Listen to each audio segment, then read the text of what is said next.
ಜಿಲ್ಲೆಗಳಿಂದ ಬಂದಂತ ರೈತರು, ರೈತ ಮುಖಂಡರು ಇಲ್ಲಿ ನನಗೆಲ್ಲರೂ ಪರಿಚಯ ಇದ್ದಾರೆ. ಕುರುಬೂರು ಶಾಂತಕುಮಾರ್ ಅವರು, ಅವರ ಆರೋಗ್ಯ ಚೆನ್ನಾಗಿಲ್ಲ, ಮೈಸೂರಿನಿಂದ ಬಂದಿದ್ದಾರೆ. ಅವರ ಜೀವನವನ್ನೆಲ್ಲ ಅವರು ಕೃಷಿಗಾಗಿ, ರೈತರಿಗಾಗಿ, ವಿಶೇಷವಾಗಿ ಕಬ್ಬು ಬೆಳೆಯುವ ರೈತರಿಗಾಗಿ ತಮ್ಮ ಜೀವನವನ್ನು ಮುಡುಪಾಗಿಟ್ಟಿದ್ದಾರೆ. ಮತ್ತು ಇಲ್ಲಿ ನೆರೆದಂತ ಎಲ್ಲ ನಮ್ಮ ರೈತ ಮಿತ್ರರು, ಎಲ್ಲ ಬಂಧುಗಳು, ಮಾಧ್ಯಮ ಮಿತ್ರರು, ಇಲ್ಲಿ ನನಗೆ ಇವತ್ತು ಒಂದು ವಿಶೇಷವಾದಂತಹ ಸಂದರ್ಭವನ್ನ ತಾವೆಲ್ಲರೂ ಅರ್ಪಣೆ ಮಾಡಿದ್ದೇನೆ. ಯಾಕೆಂದ್ರೆ ನಾನು ಹುಟ್ಟಿದ್ದು ಬೆಳೆದದ್ದು ಊರು ಕೌಜಲ್ಗಿ ಇಲ್ಲೇ ಪಕ್ಕದಲ್ಲೇ ಇದೆ. ಮತ್ತು ಮುಗುಳ್ಕೋಟ್ ಮಠದ ಅನೇಕ ದಶಕಗಳಿಂದ ಭಕ್ತ ಅಲ್ಲಿ ಬರ್ತಾನೆ ಇರ್ತೇನೆ. ಅದರರ್ಥ ತಮ್ಮ ಜೊತೆಗೆ ಇವತ್ತು ಬೆರೆಯುವಂತ ಅವಕಾಶ ನಿಮ್ಮವನಾಗಿ ಒಂದು ನನಗೆ ಸಿಕ್ಕಿದೆ. ಈಗ ನಾನು ಇಲ್ಲಿ ಬಂದು 1 ವರ್ಷ ಆಯಿತು ಕರ್ನಾಟಕಕ್ಕೆ. ಕಳೆದ 10 ವರ್ಷ ದಿಲ್ಲಿಯಲ್ಲಿದ್ದೆ. ಆದ್ರೆ ಅಲ್ಲಿ ಕೂಡ ಕೃಷಿಗೆ ಸಂಬಂಧಪಟ್ಟಂತ ಕೆಲಸದಲ್ಲಿ ಇದ್ದೆ. ನೀವೆಲ್ಲ ಕೇಳಿರಬಹುದು, ನಮ್ಮ ದೇಶದ ಕೃಷಿಕರ ಆದಾಯವನ್ನ ದ್ವಿಗುಣ ಮಾಡಬೇಕು, ರೈತರ ಆದಾಯವನ್ನ ದ್ವಿಗುಣ ಮಾಡಬೇಕು. ಆ ಸಮಿತಿ ಅಧ್ಯಕ್ಷನಾಗಿ 10 ವರ್ಷ ಕೆಲಸ ಮಾಡಿದ್ದೇನೆ. ಇದನ್ಯಾಕೆ ಹೇಳ್ತಾ ಇದ್ದೇನೆ ಅಂತಂದ್ರೆ, ನಮ್ಮ ದೇಶದ ರೈತರ ಕಷ್ಟ ನನಗೆ ಗೊತ್ತಿದೆ ಸ್ವಲ್ಪ ಮಟ್ಟಿಗೆ. ಈ 10 ವರ್ಷ ಅದನ್ನು ವಿಶ್ಲೇಷಣೆ ಮಾಡಿ ಅನೇಕ ಸುಧಾರಣೆಗಳನ್ನ ತರಲಿಕ್ಕೆ ಪ್ರಯತ್ನ ಮಾಡುವಾಗ ಇಷ್ಟೇ ಗೊತ್ತಾಯಿತು, ಕಳೆದ 78 ವರ್ಷದಲ್ಲಿ ನಮ್ಮ ದೇಶವನ್ನ ಇಡೀ ಜಗತ್ತಿನಲ್ಲಿ ಕೃಷಿ ಉತ್ಪಾದನೆಯಲ್ಲಿ 2ನೇ ಸ್ಥಾನಕ್ಕೆ ತೆಗೆದುಕೊಂಡಂತವರು ರೈತರು. ಇವತ್ತು ಅಮೆರಿಕ, ರಷ್ಯಾ ಎಲ್ಲಾ ದೇಶಗಳಿಗಿಂತ ಹೆಚ್ಚಿಗೆ ಉತ್ಪಾದನೆ ನಾವು ಮಾಡ್ತಾ ಇದ್ದೇವೆ. ಆದ್ರೆ ರೈತರ ಬವಣೆ ಇನ್ನೂ ಅದಕ್ಕೆ ಕೊನೆ ಬಂದಿಲ್ಲ. ರೈತರ ಆದಾಯ ಇನ್ನೂ ಕಡಿಮೆ ಇದೆ. ಇದಕ್ಕೆ ಕಾರಣ ಏನು ಅನ್ನೋದನ್ನು ನಾವು ತಿಳಿದುಕೊಂಡು ಅದನ್ನ ಸುಧಾರಣೆ ಮಾಡಬೇಕಾಗಿದೆ. ಅಂದ್ರೆ ಉತ್ಪಾದನೆ ಜಾಸ್ತಿ ಆಗ್ತಾ ಇದೆ, ರೈತರ ಆದಾಯ ಜಾಸ್ತಿ ಆಗ್ತಾ ಇಲ್ಲ. ಇವತ್ತು ತಮ್ಮ ಆದಾಯದ ಒಂದು ಸಂಕೇತವಾಗಿ ಇಲ್ಲಿ ಕೂಡ್ತಿದ್ದೀರಾ. ಮೊನ್ನೆ ನಾವೆಲ್ಲ ಇಲ್ಲಿ ಬಂದಾಗ ನಮ್ಮ ಮಾನ್ಯ ಸಚಿವರು ಇಲ್ಲಿ ಬಂದಿದ್ರು. ಅವರು ತಮಗೊಂದು ಆಶ್ವಾಸನೆ ಕೊಟ್ಟಿದ್ರು, ನನಗೆ 2 ದಿನ ಕೊಡಿ, ಇಷ್ಟೇ ಅವ್ರು ಕೇಳಿದ್ದು. 2 ದಿನ ಕೊಡಿ, ನಾನು 2 ದಿನಗಳಲ್ಲಿ ತಾವು ಯಾವ ಉದ್ದೇಶದಿಂದ ಕಳೆದ 10 ದಿವಸಗಳಿಂದ ಇಲ್ಲಿ ಇದ್ದೀರಾ ಅದಕ್ಕೆ ನಾನು ಉತ್ತರ ಸರಿಯಾಗಿ ತೆಗೆದುಕೊಂಡು ಬರ್ತೀನಿ ಅಂತ. ಆ ಮಾತನ್ನ ಉಳಿಸಿಕೊಂಡು ಇವತ್ತು ಅವರು ಬಂದಿದ್ದಾರೆ. ನಾನು ದಿಲ್ಲಿಯಲ್ಲಿದ್ದಾಗಲೇ, ಇನ್ನೂ ಇಲ್ಲಿ ಬಂದಿದ್ದಿಲ್ಲ, ಆವಾಗ ಕರ್ನಾಟಕದಿಂದ ಈ ಹೊಸ ಸರ್ಕಾರ ಬಂದ ನಂತರ ಮೊದಲನೇ ಕರೆ ಬಂದಿದ್ದು ಮಾನ್ಯ ಶಿವಾನಂದ ಪಾಟೀಲ್ ಅವರಿಂದ. ಅವ್ರು ಹೇಳಿದ್ರು, ನೀವು ಇಲ್ಲಿ ಬೆಳಗಾವಿಯಲ್ಲಿ ಎಸ್ ನಿಜಲಿಂಗಪ್ಪ ಕರ್ನಾಟಕ ಸಕ್ಕರೆ ಸಂಸ್ಥೆಯಿಂದ ನೀವೇ ಸ್ಥಾಪನೆ ಮಾಡಿದ್ದಾರೆ, ನಾನು 2002ರಲ್ಲಿ ಸ್ಥಾಪನೆ ಮಾಡಿದ್ದೆ. ಅದನ್ನ ಹೇಗೆ ಸುಧಾರಿಸಬೇಕು, ರೈತರಿಗೆ ಅದರಿಂದ ಹೇಗೆ ಲಾಭ ಆಗಬಹುದು ಅನ್ನೋದನ್ನ ಅದಕ್ಕೆ ಪ್ರಶ್ನೆ ನನಗೆ ಕೇಳಿದ್ರು.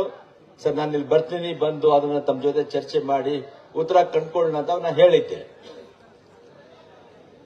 ಇಲ್ಲಿ ಅವರು ಆಶ್ವಾಸನೆ ಕೊಟ್ಟ ನಂತರ ಇಲ್ಲಿಂದ ನೇರವಾಗಿ ಬೆಳಗ್ಗೆ ಹುಬ್ಬಳ್ಳಿಯಿಂದ ನಾವು ಬೆಂಗಳೂರಿಗೆ ಹೋದ್ವಿ. ಬೆಂಗಳೂರು ಏರ್ಪೋರ್ಟ್ನಿಂದ ನೇರವಾಗಿ ಮಾನ್ಯ ಮುಖ್ಯಮಂತ್ರಿಗಳ ಕೊಠಡಿಗೆ ಹೋಗಿದ್ದು. ಮತ್ತೆಲ್ಲಿಯೂ ಇಲ್ಲ, ಮನೆಗಿಲ್ಲ, ರೂಮ್ಗಿಲ್ಲ, ನೇರವಾಗಿ ಮಾನ್ಯ ಮುಖ್ಯಮಂತ್ರಿಗಳ ಕೊಠಡಿಗೆ ಹೋಗಿದ್ದು. ಆಗಲೇ ಅವ್ರು ಮೊದಲೇ ಫೋನ್ ಮಾಡಿ, ನಿಮಗೆ ಆಶ್ಚರ್ಯ ಆಗುತ್ತೆ, ನಿಮ್ ಬಗ್ಗೆ ಎಷ್ಟು ಕಾಳಜಿ ಸರ್ಕಾರಕ್ಕೆ ಇದೆ ಅನ್ನೋದಕ್ಕೆ ನಾನು ಹೇಳ್ತಾ ಇದ್ದೀನಿ. ಮಾನ್ಯ ಮುಖ್ಯಮಂತ್ರಿಗಳ ಕೊಠಡಿಯಲ್ಲಿ ಕರ್ನಾಟಕ ರಾಜ್ಯದ ಏನು ನಮ್ಮ ಕ್ಯಾಬಿನೆಟ್ ಇದೆ, ಮಂತ್ರಿ ಮಂಡಳ ಇದೆ, ಅದರ 1/3 ಹಿರಿಯ ಮಂತ್ರಿಗಳಲ್ಲಿ ಕೂತಿದ್ರು. ಅಂದ್ರೆ 32 ಸಂಖ್ಯೆಯಲ್ಲಿ ಕನಿಷ್ಠ 10 ಜನ ಮಂತ್ರಿಗಳಲ್ಲಿ ಕೂತಿದ್ರು. ಅದ್ರಲ್ಲಿ ಯಾರ್ಯಾರು? ಮಾನ್ಯ ಮುಖ್ಯಮಂತ್ರಿಗಳ ಜೊತೆಗೆ ಮಾನ್ಯ ಉಪಮುಖ್ಯಮಂತ್ರಿಗಳಿದ್ರು. ಆಮೇಲೆ ನಮ್ಮ ಈ ಬೆಳಗಾವಿ ಜಿಲ್ಲೆಯ ಉಸ್ತುವಾರಿ ಸಚಿವರಾದಂತಹ ಮಾನ್ಯ ಸತೀಶ್ ಜಾರಕಿಹೊಳಿ ಅವರು, ಮಾನ್ಯ ಶ್ರೀಮತಿ ಹೆಬ್ಬಾಳ್ಕರ್ ಅವರು ಮತ್ತು ಮಾನ್ಯ ಎಚ್ ಕೆ ಪಾಟೀಲ್ ಅವರು ತಮಗೆ ಇಲ್ಲಿ ಬಂದಿದ್ರು. ಅವರು ಅಲ್ಲಿ ಕೂತಿದ್ರು. ಈ ರೀತಿ ಎಲ್ಲರೂ ಅಲ್ಲಿದ್ರು. ಪ್ರಿಯಾಂಕಾ ಖರ್ಗೆ ಅವರಿದ್ರು, ತಿಮ್ಮಾಪುರ್ ಅವರಿದ್ರು. ಅಂದ್ರೆ ನಾನು ಹೇಳೋದಿಷ್ಟೇ, ಸರ್ಕಾರಕ್ಕೆ ಹೇಗೆ ಮಾನ್ಯ ಸಚಿವರು ಇಲ್ಲಿಂದಲೇ ಅವರಿಗೆ ತಿಳಿಸಿದ್ರು ಏನು ನಾವು ಮಾಡಬೇಕಾಗಿದೆ, ರೈತರ ಬವಣೆ ಏನಿದೆ, ಅದಕ್ಕಾಗಿ ಇಡೀ ನಮ್ಮ ಕರ್ನಾಟಕ ರಾಜ್ಯದ 1/3 ಮಂತ್ರಿಗಳು ಅಲ್ಲಿ ಕೂತಿದ್ರು. 10 ನಿಮಿಷದಲ್ಲಿ ಚರ್ಚೆ ಆಗಿ ಆಯ್ತು ನಾವು ಸಹಾಯ ಮಾಡೋಣ ಅಂತ ಮಾನ್ಯ ಮುಖ್ಯಮಂತ್ರಿಗಳು ತೀರ್ಮಾನ ಕೈಗೊಂಡ್ರು. 10 ನಿಮಿಷ.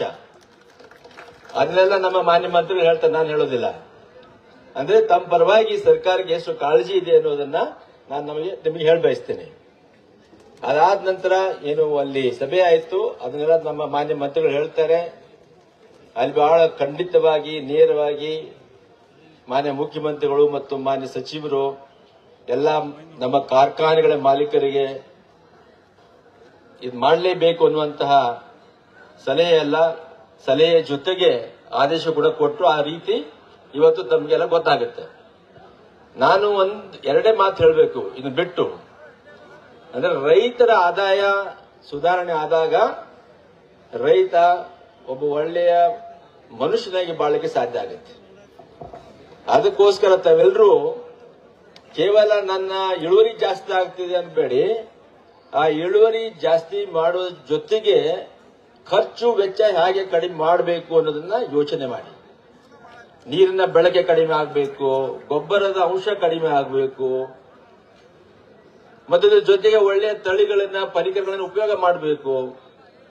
ಎಲ್ಲಕ್ಕಿಂತ ಮಿಗಿಲಾಗಿ ಮಾರುಕಟ್ಟೆ ವ್ಯವಸ್ಥೆ ಸುಧಾರಣೆಗೆ ಮತ್ತು ಮಾರುಕಟ್ಟೆ ವ್ಯವಸ್ಥೆ ತಮಗೆ ಹೇಗೆ ಸಹಾಯಕಾರಿ ಆಗಬಹುದು ಅನ್ನೋದ್ರ ಬಗ್ಗೆ ಯೋಚನೆ ಮಾಡಿ.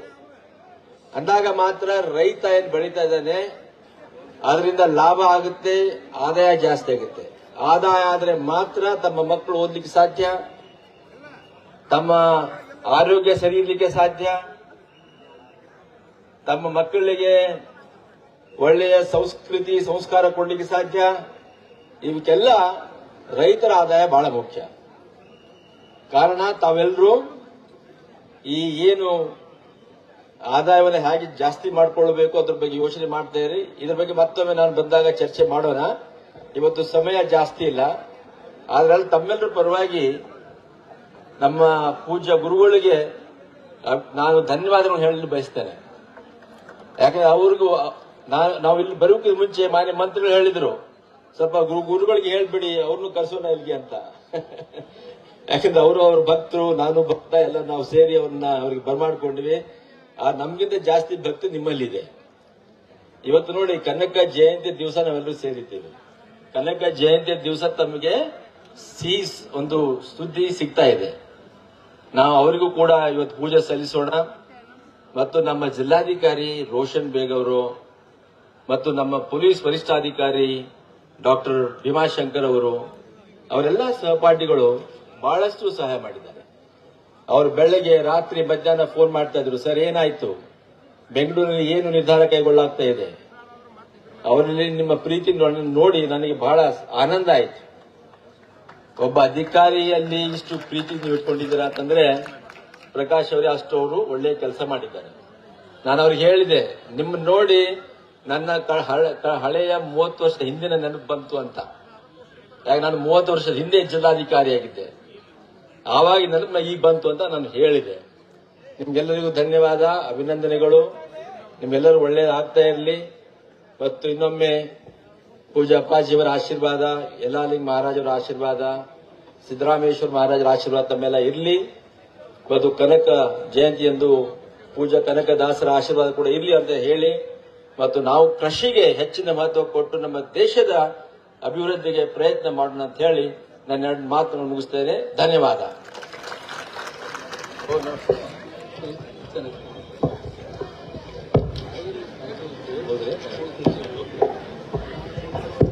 ಅಶೋಕ್ ಬೆಳವೈ ಸರ್ ಜೋರಾದ ಚಪ್ಪಾಳೆ ಮೂಲಕ ಧನ್ಯವಾದ ಸಲ್ಲಿಸ್ರಿ. ಗುರ್ಲಾಪುರದಲ್ಲಿ ಕಬ್ಬು ಬೆಳೆಯ ನಿಗದಿತ ದರವನ್ನ ಅಜ್ಜ 10 ದಿನ ಕೊತ್ತದೆ. ಅಜ್ಜ ಶಾಂತಿ, 10 ದಿನ ಕೊಂತಿ ಜೋರಾಗಿ ಹಾಡನ್ನು ಹಾಡಿ ಕೂಡ್ರು ಹಾ ಸ್ವಲ್ಪ ಶಾಂತಿ. ಗುರ್ಲಾಪುರದಲ್ಲಿ 1980 ನಂತರ ಈ ದೇಶ ಕಂಡು ಕೇಳಿರದಂತೆ ನಂಜುಂಡಸ್ವಾಮಿಯವರ ತತ್ವ ಸಿದ್ಧಾಂತದ ಆಧಾರದ ಮೇಲೆ ಕಬ್ಬು ಬೆಳೆಗಾರರ ಈ ಹೋರಾಟ ರೂಪಿಸಲಿಕ್ಕೆ ರೂವಾರಿಗಳಾಗಿರ್ತಕ್ಕಂಥ ಕರ್ನಾಟಕ ರಾಜ್ಯ ರೈತ ಸಂಘ ಹಸಿರು ಸೇನೆ ರಾಜ್ಯಾಧ್ಯಕ್ಷರು ನಮ್ಮೆಲ್ಲರ ಆತ್ಮೀಯರಾಗಿರ್ತಕ್ಕಂಥ ಸನ್ಮಾನ್ಯ ಶ್ರೀ ಚೂನಪ್ಪ ಪೂಜಾರಿ ಅವರು ತಮ್ಮೆಲ್ಲರ ಪರವಾಗಿ ಮಾತನಾಡಬೇಕಂತ ವಿನಂತಿ ಮಾಡಿಕೊಳ್ತೀನಿ.